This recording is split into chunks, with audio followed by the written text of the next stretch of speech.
Subscribe to our YouTube channel and press the bell icon for the latest updates. How to turn off passcode lock on Telegram app. Go to your phone menu, find the Telegram app and tap on it. As you can see, passcode lock has been enabled. To disable it, click on the left menu. Now go to Settings. Under Settings section, tap on Privacy and Security. Scroll down to Security section.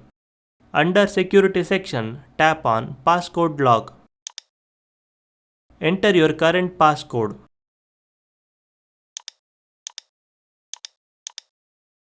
Toggle the button next to Passcode Lock to turn it off. That's it, your passcode lock has been turned off. This is how you can turn off passcode lock on Telegram app.